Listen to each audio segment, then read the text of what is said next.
जी बिस्मिल्लाहिर्रहमानिर्रहीम।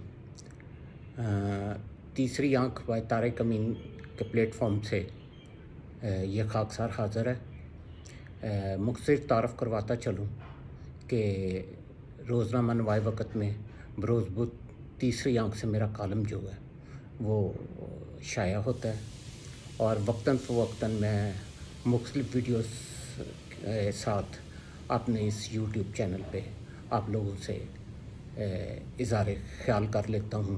आपके साथ अपने जो मालूमात होती हैं उनको शेयर कर लेता हूँ। इस वक्त मुल्क की जो सूरत हाल है उसमें 3 इश्यूज़ जो हैं वो बहुत अहम हैं। सबसे पहला कोरोना का है, दूसरा जो बहुत बड़ी हमारे ऊपर आफ़त आने वाली है और जिसकी तरफ से हमने आंखें बंद की हुई हैं वो अफ़गानिस्तान की सूरत हाल है। उस पर भी बात जो है वो बहुत ज़रूरी है।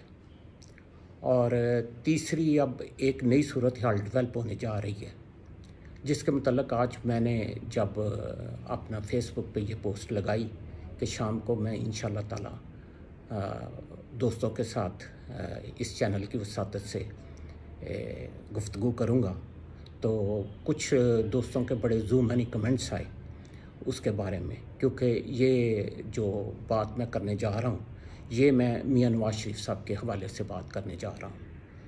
तो पहले 2 इशू जो हैं उन पे इंशाअल्लाह ताला फिर तफसील में बात होगी।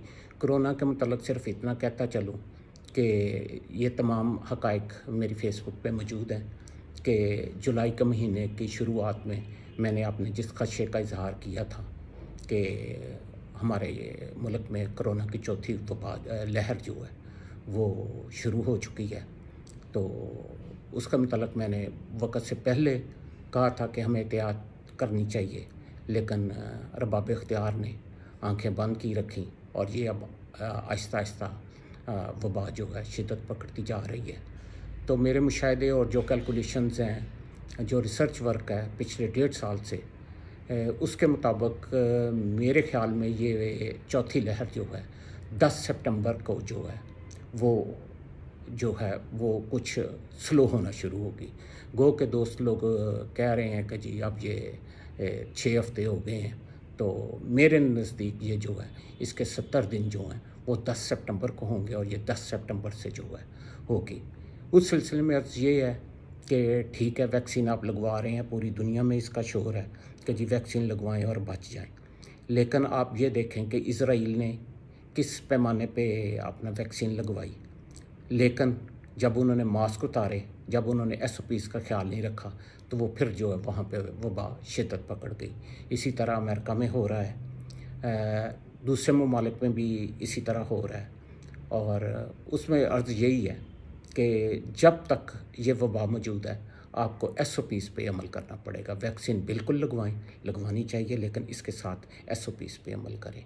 रह गई अफ़गानिस्तान की सूरत हाल, तो उस पे मैं अपना नवाए वक़्त में 3 कॉलम लिख चुका हूँ और एक छोटी सी बात, आज तक मेरा ख़्याल है कि जो इमरान खान के सपोर्टर हैं उन्हें जज्बाती नहीं होना चाहिए मेरे इस जुमले पे।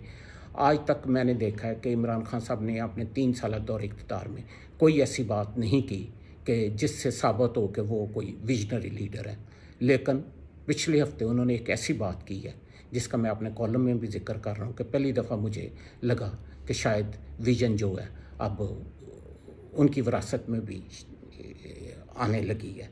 और उन्होंने एक बयान दिया है कि अफ़गानिस्तान की जो खाना जंगी है, अगर हमने तदब्बर का मुज़ाहरा ना किया तो वो खाना जंगी जो है वो हमारे पाकिस्तान में भी आ सकती है और ये एक हकीकत है। इस पे बड़ा तफसीली जो है मुबहसा होना चाहिए और जो अरबाब इख्तियार हैं उनको इस बारे में सोचना चाहिए कि इस बात के पीछे क्या हक़ाइक़ हैं कि जिस बना पे वो कह रहे हैं। अब आते हैं जो जिस इशू पे आज मैंने बात करनी थी, वो थी मियां नवाज़ शरीफ साहब के मतलब। उसके मतलब अर्ज़ करता चलूँ कि मेरी फ़ेसबुक पे भी मौजूद है, मेरा कॉलम भी मौजूद है, उड़न खटोला, जो मैंने मियां साहब जब जा रहे थे लंदन, तो उससे तकरीबन 2 महीने पहले मैंने अपनी पोस्ट में देना शुरू किया था कि एक उड़न खटोला आएगा और मियां साहब उस पे चले जाएंगे उसके पीछे क्या बातें थी? दोस्त कहते हैं कि जी आपको वही होती है, नौज़ बिल्ला। ऐसे अल्फाज इस्तेमाल करना भी जो है वो कुफ्र के ज़ुमरे में आता है। तो मेरी उन दोस्तों से दरख्वास्त है कि प्लीज़ मेरी वॉल पे ऐसे कमेंट ना किया करें। अलबत्ता इंसान का मुशाहिदा, उसके ज़ाती तल्लुकात, ये मैं इतराफ़ करता हूँ कि मेरे ज़ाती तल्लुकात हैं जिनकी बिना पे मुझे काफ़ी इन्फॉर्मेशंस मिल जाती हैं। जब मैंने मियाँ साहब के मुतल्लिक़ ये कहा था कि मियाँ साहब चले जाएंगे बाहर, तो उसके पीछे भी शायद कोट लखपत जेल की वो 2-3 मुलाकातें थीं जिनका बाद में बहुत चर्चा हुआ, और उस बना पे जो कुछ भी तय हुआ, जो कुछ भी हालात बने, उसके मुतल्लिक़ मैंने कहा था कि मियाँ नवाज़ शरीफ साहब जो हैं वो बाहर चले जाएंगे। इसी तरह मियाँ शहबाज शरीफ साहब की जब ज़मानत हुई तो उनके कज़न मियाँ तारक शफ़ी अब इस दुनिया में नहीं रहे। वो इस बात का गवाह है, मेरी फ़ेसबुक भी इस बात की गवाह है कि मैंने 1.5-2 महीना पहले ये कहा था कि ये ज़मानत जो है ये लाहौर हाई कोर्ट से होने जा रही है। अब जिस चीज़ पे मैं बात करने लगा हूँ वो ये है कि पिछले 1 हफ़्ते से सोशल मीडिया पे भी खबर चल रही है, हमारे टीवी चैनल्स पे भी बहुत ज़्यादा तबसरे हो रहे हैं कि जी मियाँ नवाज़ शरीफ साहब जो है उनका वीज़ा जो है रिफ्यूज़ हो गया है वो मेडिकल ग्राउंड्स पे। मेरी उन तमाम दोस्तों से एक सवाल है, मुझे ये बताएं कि मियाँ नवाज़ शरीफ के जो बेटे हैं आर दे ब्रिटिश नेशनल्स? अगर उनकी ब्रिटिश नेशनलिटी है तो वहाँ के कानून के मुताबिक किसी से पता कर लें। मियाँ साहब को किसी लंबे झंझट में पड़ने की ज़रूरत नहीं थी, वो अपने बेटों के ऊपर क्लेम कर सकते हैं वहाँ अपनी सुकूनत के लिए, लेकिन मियाँ साहब ने नहीं किया। वो क्यों नहीं किया? उसके पीछे एक सियासत है। इसहाक डार साहब इतनी देर से बैठे हुए हैं वहाँ पे, इसहाक डार साहब का भी पासपोर्ट जो है वो एक्सपायर हो चुका। यही मामला इसहाक डार साहब के साथ भी आए सेहत के, लेकिन वो मामला जो है वो इस तरह क्यों नहीं रिजेक्ट हुआ और वो क्यों नहीं उछाला गया? ये एक बहुत बड़ा सवाल है। जब आप बहस करते हैं तो इसका जवाब दें। सिर्फ मियाँ साहब का क्यों? तो अर्ज़ ये है कि मियाँ साहब आप ट्रिब्यूनल में जा रहे हैं, वहाँ से भी सोचे समझे मंसूबे के तहत ट्रिब्यूनल से भी, जब ये मैं बातें कर रहा हूँ तो जो मियाँ नवाज़ शरीफ साहब के हामी हैं, मुस्लिम लीग के जो हमायती हैं, एक टोला आप सारे नहीं, क्योंकि बहुत दरियाओं का नीचे से बहुत पानी बह चुका है, उन लोगों को कुछ पता ही नहीं है कि क्या कुछ हो रहा है। तो जो बहुत शिद्दत से उनके हमायती हैं वो फिर बड़ा इज़हार करेंगे अपनी नाराज़गी का और तरह तरह के कमेंट्स देंगे। तो उनके लिए अर्ज़ ये है कि ये भी एक सोची समझी बात है, ट्रिब्यूनल में भी इनकार होगा। उसके बाद ये जाएंगे लंदन हाई कोर्ट।